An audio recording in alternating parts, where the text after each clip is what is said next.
Hello guys, welcome back to my channel. ये हमारे science के क्लास 10th के चैप्टर 1 का थर्ड पार्ट का वीडियो है। और इससे पहले के दो पार्ट में मैंने आपको समझाया था कि रिएक्शंस क्या होते हैं, इनको ज़्यादा इन्फॉर्मेटिव कैसे बनाया जा सकता है और टाइप ऑफ रिएक्शंस के बारे में। तो आई होप आपने उन्हें रिवाइज़ करा होगा। और मैंने जैसा कहा था कि पेज 45 के थर्ड चैप्टर में जो रिएक्टिविटी सीरीज़ है आपको वो भी याद करनी है। तो आई होप कि आपने वो भी याद करी होगी। तो आइए आज हम पार्ट 3 में पढ़ेंगे कि कोरोजन और रैंसिडिटी के बारे में। तो हम कोरोजन से शुरू करते हैं। तो कोरोजन आपने देखा होगा कि जंग लग जाता है कई बार लोहे पे या कई चीज़ों पे। तो हम वो जंग जो लगता है उसके प्रोसेस को कोरोजन कहते हैं। तो कोरोजन क्या होता है? Damaging of the metal surface due to the interaction with atmospheric gases is called corrosion. मतलब मेटल सरफेस का डैमेज होना क्यों? कि इंटरेक्शन विद एटमॉस्फेरिक गैसेस के साथ, इसके साथ जब होता है, जब मेटल सरफेस का एटमॉस्फेरिक गैसेस के साथ इंटरेक्शन होता है तो जब जो डैमेज होता है उस डैमेज को हम कहते हैं कोरोजन। जैसे कि आपने देखा होगा कि आयरन पे फ्लेकी सब्सटेंस हो जाता है ना, वो रस्ट होती है, तो वो कोरोजन से होती है और ऐसे ही हो जाता है। तो आपने ये नोटिस करा होगा। तो कंडीशंस हैं इसकी, किस कंडीशन के अंदर मतलब कोरोजन टेक प्लेस करेगा। तो उसके लिए रिक्वायरमेंट है उसकी वाटर और मॉइस्चर और एयर की। मतलब जब कोई भी मेटल सरफेस वाटर या मॉइस्चर, अब मॉइस्चर होता है एयर में ही प्रेजेंट होता है, मॉइस्चर वो वाटर ड्रॉपलेट्स, तो वाटर या मॉइस्चर और एयर के साथ इन कांटेक्ट में आएगा तब जो डैमेजिंग होगी मेटल सरफेस की उसे कोरोजन कहते हैं। देख लेते हैं कि आयरन के कोरोजन का फॉर्मूला क्या है। तो आयरन का है Fe+O2 + H2O गिव्स Fe2O3.XH2O। मतलब हमें मिलता है इन तीनों के कॉम्बिनेशन से, इन तीनों के कांटेक्ट में आने से रस्ट मिलता है हमें। तो इस रस्ट का फॉर्मूला क्या होता है? Fe2O3.XH2O। एक्स जो होता है यहाँ पे वो नंबर ऑफ वाटर मॉलिक्यूल्स होते हैं, और इसको हम बोलते हैं हाइड्रेटेड फेरिक ऑक्साइड भी बोलते हैं वैसे, या सिंपल लैंग्वेज में बोलें तो रस्ट। तो एल्युमिनियम के लिए हमारा फॉर्मूला होता है Al+O2 गिव्स 2Al2O3। मतलब जब हमारा एल्युमिनियम ऑक्सीजन के साथ इन कांटेक्ट में आता है तब हमें जो वो रिज़ल्ट मिलता है, प्रोडक्ट मिलता है, वो होता है Al2O3। और जब कॉपर के साथ ऐसा होता है, कॉपर वाटर, कार्बन डाइऑक्साइड और ऑक्सीजन के कांटेक्ट में जब आता है तो हमें मिलता है कॉपर हाइड्रोक्साइड .CuO3। मतलब इसको हम बेसिक कॉपर कार्बोनेट भी कहते हैं, जो ग्रीन कलर की होती है। तो ये हमारे 3 मेटल सर्फेसेस हैं, मेटल्स हैं जिनके अगर जो हमारा अगर in contact with atmospheric gases आता है तो हमें उनके प्रोडक्ट में रस्ट मिलती है, या कि रस्ट मिलती है, Al2O3 मिलते हैं, बेसिक कॉपर कार्बोनेट मिलता है। तो हमें एक्टिविटी है to investigate the conditions under which iron rusts. मतलब ये एक्टिविटी इन्वेस्टिगेट करने के लिए कि किस कंडीशन में आयरन रस्ट होता है। तो हम पहले 3 test tubes with clean iron nail each लेंगे। मतलब 3 टेस्ट ट्यूब जिसमें 3 साफ आयरन नील होंगे। आयरन नील मतलब कील। और लेबल हम उनको लेबल कर देंगे A, B और C। ए में हम वाटर डाल देंगे और उसे कॉक कर देंगे, मतलब उसे बंद कर देंगे, ढक्कन लगा देंगे।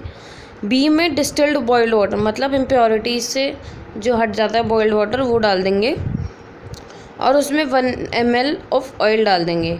हमने ऑयल का डालने से हमारा क्या फंक्शन होगा? ऑयल का क्या फंक्शन है? Oil will float on water and prevent the air from dissolving in water. मतलब ऑयल वाटर पे फ्लोट करेगा और प्रिवेंट करेगा एयर को डिजॉल्व होने में वाटर से। तो जो आयरन है वो एयर के साथ कांटेक्ट में नहीं आएगा।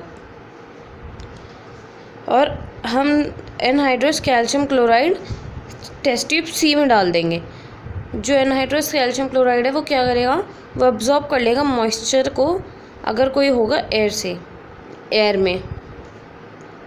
तो पहली टेस्ट ट्यूब में हमारा सिर्फ वाटर है जिसमें एयर का कांटेक्ट भी हो रहा है, दूसरी में डिस्टिल्ड बॉइल्ड वाटर है जिसमें ऑयल की वजह से एयर का कांटेक्ट वाटर में नहीं हो रहा है, और तीसरे में एनहाइड्रस कैल्शियम क्लोराइड है जो हमारा एयर से मॉइस्चर एब्जॉर्ब कर लेता है।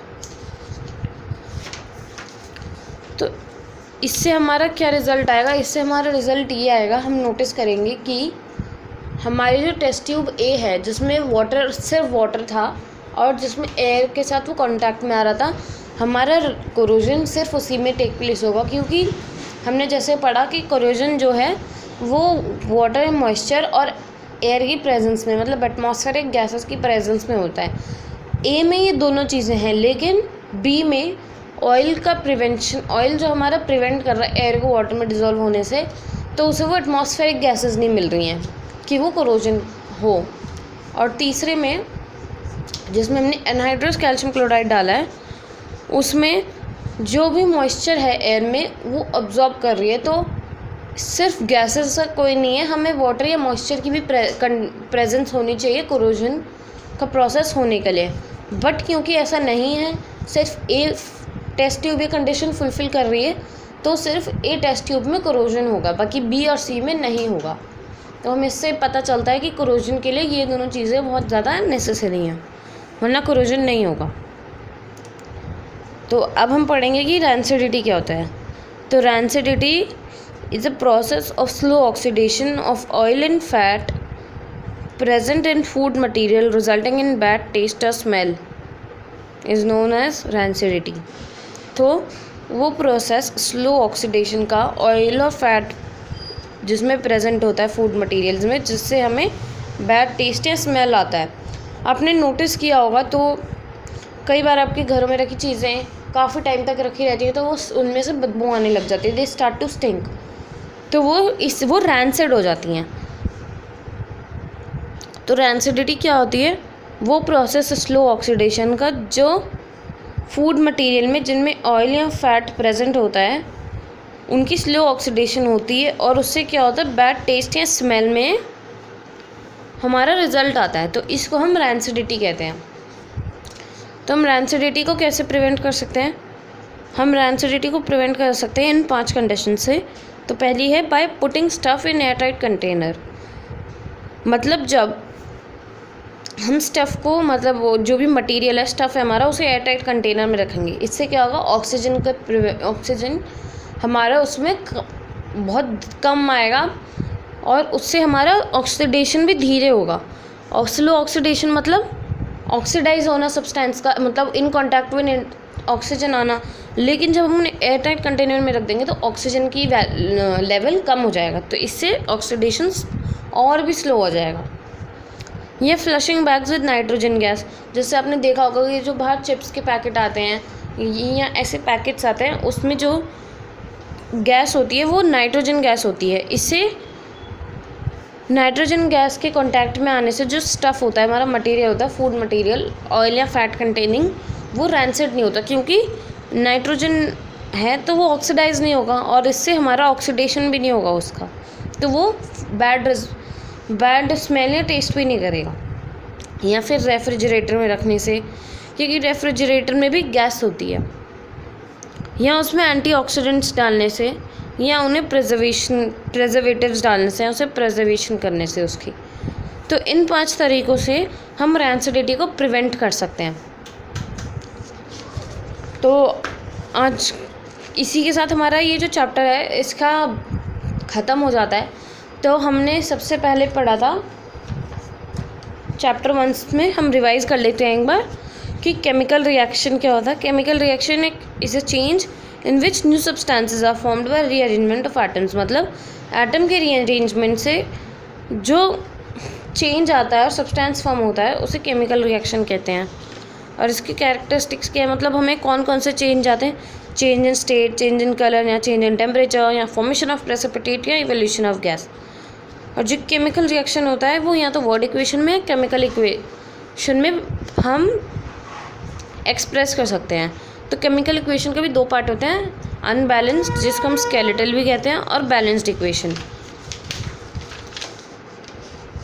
तो हमने फिर पढ़ा था कि हम इक्वेशन को इन्फॉर्मेटिव कैसे बना सकते हैं। पहले तो हम स्टेट सिंबल लिख के कि वो सॉलिड है, लिक्विड है या गैस है या एक्वस है।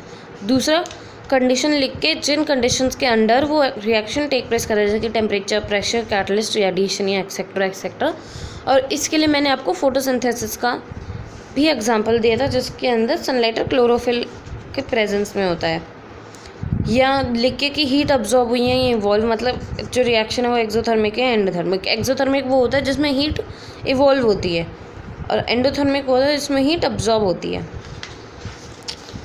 उसके बाद हम डाउनवर्ड एरो बना सकते हैं प्रेसिपिटेशन की फॉर्मेशन के लिए, अपवर्ड एरो गैस की फॉर्मेशन के लिए। जैसे कि हमने यहाँ पे प्रेसिपिटेशन की फॉर्मेशन जब हुई बेरियम सल्फेट की, तो हमने डाउनवर्ड एरो बना दिया। यह इक्वेशन को बैलेंस करके उसे हम इन्फॉर्मेटिव बना सकते हैं। अब बैलेंस करना मैंने आपको सिखाया था कि रिएक्टेंट्स में और प्रोडक्ट्स में सेम नंबर ऑफ मॉलिक्यूल्स या एटम्स होने चाहिए। जैसे अगर 3 आयरन है तो यहाँ पे 3 होने चाहिए आयरन के मॉलिक्यूल्स। यहाँ पे 8 हाइड्रोजन के एटम्स हैं तो यहाँ भी 8 होने चाहिए। यहाँ पे 4 ऑक्सीजन है तो यहाँ भी 4 ऑक्सीजन होना चाहिए। इस तरह से हम बैलेंस कर सकते हैं उसे। और फिर हमने पढ़ा था कि टाइप्स ऑफ केमिकल रिएक्शंस क्या होते हैं। तो पहले हमने पढ़ा था कि कॉम्बिनेशन रिएक्शन, जिसमें 2 या और मोर सब्सटेंसेस कंबाइन होते हैं एक सिंगल प्रोडक्ट बनाने के लिए। या डीकम्पोजिशन रिएक्शन, जिसमें रिएक्टेंट स्प्लिट होता है 2 या 2 से ज़्यादा प्रोडक्ट बनाने के लिए। डीकम्पोजिशन रिएक्शन के भी 3 पार्ट होते हैं। थर्मल डीकम्पोजिशन जो हीट की प्रेजेंस में होता है, इलेक्ट्रोलाइटिक डीकम्पोजिशन जो बाय पासिंग ऑफ इलेक्ट्रिसिटी होता है, या फिर हमारा फोटोलिटिक डीकम्पोजिशन रिएक्शन जो इन प्रेजेंस ऑफ लाइट या रेडिएशन होता है। और फिर मैंने आपको बताया था कि ये जो रिएक्शन है वो ब्लैक एंड वाइट फोटोग्राफी में भी यूज़ होता है। और फिर हमारा नेक्स्ट टाइप का रिएक्शन होता है डिस्प्लेसमेंट रिएक्शन, जिसमें कि मोर रिएक्टिव मेटल डिस्प्लेस कर लेता है लेस रिएक्टिव मेटल को उसके सॉल्ट सोल्यूशन से। और हमारा नेक्स्ट है डबल डिस्प्लेसमेंट रिएक्शन, जिसमें कि exchange of ion take place होता है, जैसे कि इस वाले रिएक्शन में। यह प्रेसिपिटेशन। और अगला है प्रेसिपिटेशन रिएक्शन, जिसमें फॉर्मेशन ऑफ इनसॉल्युबल सब्सटेंस होती है।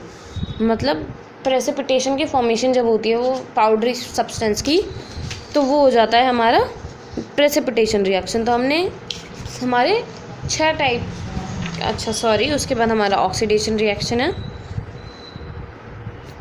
जिसमें एडिशन ऑफ ऑक्सीजन या रिमूवल ऑफ हाइड्रोजन हो, उस रिएक्शन को हम ऑक्सीडेशन कहते हैं। और जिस रिएक्शन में एडिशन ऑफ हाइड्रोजन और रिमूवल ऑफ ऑक्सीजन, मतलब ऑक्सीडेशन रिएक्शन का बिल्कुल उल्टा हो, उसे हम रिडक्शन रिएक्शन कहते हैं। और ऑक्सीडेशन और रिडक्शन अगर किसी रिएक्शन में साथ होते हैं तो उसे हम रिडॉक्स रिएक्शन कहते हैं। और अगर पूछा जाए क्वेश्चन में कि which of the following has undergone oxidation, तो हम हमेशा जो हमारा रिएक्शन है उसके लेफ़्ट साइड के में से लिखते हैं। जैसे हमारा यहाँ पे कार्बन में ऑक्सीजन ऐड हुआ है यहाँ पे कार्बन मोनोऑक्साइड देने के लिए, तो हम लिखेंगे कार्बन हैज़ अंडरगॉन ऑक्सीडेशन। या रिडक्शन पूछे तो zinc oxide has undergone reduction. और अगर हमसे ऑक्सीडाइजिंग एजेंट क्या होता है, फिर ऑक्सीडाइजिंग एजेंट हेल्प करता है ऑक्सीडेशन में और वो खुद रिडक्शन प्रोसेस से अंडरगॉन होता है। तो जैसे कि यहाँ पे देखें हम, हमारा जिंक ऑक्साइड, तो इसमें खुद तो रिडक्शन हुआ है लेकिन इसने हेल्प करा है कार्बन को in the process of oxidation. या फिर यहाँ पे हम देखें तो हमारा कॉपर ऑक्साइड ने हेल्प करा है हाइड्रोजन को in the process of oxidation और ख़ुद वो रिड्यूस हो गया है। और रिड्यूसिंग एजेंट क्या होता है? रिड्यूसिंग एजेंट वो होता है जो हेल्प करता है in the process of reduction और ख़ुद उसके अंदर ऑक्सीडेशन होता है। जैसे कि यहाँ पे कार्बन, उसमें खुद ऑक्सीडेशन हो रहा है लेकिन उसने हेल्प किया जिंक ऑक्साइड के रिडक्शन में। या जैसे हाइड्रोजन, वो खुद अंडरगॉन हुआ ऑक्सीडेशन लेकिन उसने हेल्प किया कॉपर ऑक्साइड के रिडक्शन में, तो इसे हम और रिड्यूसिंग एजेंट बोलते हैं। फिर हमने पढ़ा आज की कोरोजन क्या होता है। कोरोजन होता है डैमेजिंग ऑफ मेटल सरफेस, क्यों? इंटरैक्शन में आने से एटमॉस्फेरिक गैसेस के, उसे हम कोरोजन बोलते हैं। इसकी कंडीशंस क्या क्या, रिक्वायरमेंट्स क्या क्या है? वाटर, मॉइस्चर और एयर। तो आयरन का फॉर्मूला क्या था, हमने ये भी पढ़ा था कि जब iron in contact with oxygen and water आता है तो हमें हाइड्रेटेड फेरिक ऑक्साइड मिलता है या रस्ट मिलती है, और जब aluminium in contact with oxygen आता है तो हमें Al2O3 मिलता है। अब एक और बात है कि जब हमारा आयरन रस्ट होता है, आयरन में कोरोजन होती है, तो इससे हमारा जो मेटल है वो डैमेज होता है। वो सर्फ जैसे अगर कॉपर पे आयरन पे हमने देखा कि रस्ट आ गई है, वो कोरोड हो गया है, तब उस पर से वो जो फ्लेकी सब्सटेंस है रस्ट है, अगर उसे झाड़ दें, उसे हटा दें, तो कुछ टाइम बाद वापस वहाँ पे रस्ट आ जाएगी और वो मेटल ख़राब होता जाएगा, ख़त्म होता जाएगा। लेकिन जो एल्युमिनियम पे जो कोरोजन होती है वो उसे प्रिवेंट करती है फर्दर कोरोजन से, तो ये इसके लिए हेल्पफुल होती है। तो हमें अगर पूछा जाए कि क्वेश्चन में आ सकता है कि why is further corrosion of aluminium stopped, क्योंकि हमारा जो एल्युमिनियम है वो जब ऑक्सीजन के कांटेक्ट में आता है तो वो फॉर्म करता है Al2O3, जो हमारा प्रिवेंट करता है एल्युमिनियम को फर्दर कोरोजन से, तब वो मेटल डिस्ट्रॉय नहीं होता है। हालांकि जबकि आयरन के साथ ऐसा होता है तो आयरन डिस्ट्रॉय होता जाता है, धीरे धीरे ख़त्म होता जाता है, कोरोड होता जाता है। और फिर हमने पढ़ा एक्टिविटी 1, जिसमें इन्वेस्टिगेट करते हैं कि हम आयरन के रस्ट होने के लिए कौन कौन सी कंडीशंस होनी चाहिए। तो हमने यहाँ पे इसका कंक्लूजन निकाला कि टेस्ट ट्यूब ए में, जिसमें वाटर और एयर दोनों थे और आयरन नेल भी था, वो जब आयरन नेल वाटर और एयर के कांटेक्ट में आया तो उसमें कोरोजन हो गया, क्योंकि उसमें दोनों कंडीशन सेटिस्फाई हो रही थी, फुलफ़िल हो रही थी। जबकि बी और सी में ये चीज़ नहीं हो रही थी। बी में एयर नहीं थी और सी में एनहाइड्रस कैल्शियम क्लोराइड की वजह से हमारा जो मॉइस्चर था एयर में से वो ऑब्जॉर्ब हो गया था, तो इसकी वजह से कोरोजन नहीं हुई थी। और फिर हमने पढ़ा कि रैंसिडिटी क्या होती है। रैंसिडिटी स्लो ऑक्सीडेशन होता है उन फूड मटेरियल्स का जो कंटेन करते हैं ऑयल या फैट, जिससे हमारा जो फूड मटेरियल है वो बैड टेस्ट या स्मेल करने लगता है। और हम इसको प्रिवेंट भी कर सकते हैं। कैसे? स्टफ़ को एयरटाइट कंटेनर में रख के या फ्लश करके उन्हें नाइट्रोजन गैस से उन्हें रेफ्रिजरेटर में रख के उनमें एंटीऑक्सीडेंट्स डाल के या प्रिजर्वेशन करके उनके प्रिजर्वेटिव्स ऐड करके। तो हमने इसके साथ रैंसिडिटी के साथ अपना चैप्टर कंक्लूड कर लिया था। तो हमारा चैप्टर इसी के साथ ख़त्म होता है। आई होप आपको सब कुछ समझ आया हो, और आपको कोई अगर डाउट हो या क्वेरी हो तो आप कमेंट सेक्शन में लिख दीजिएगा। और अगर आप हमारे चैनल को और वीडियो को पहली बार देख रहे हैं तो हमारे चैनल को सब्सक्राइब करें और वीडियो को लाइक और शेयर करें। Thank you.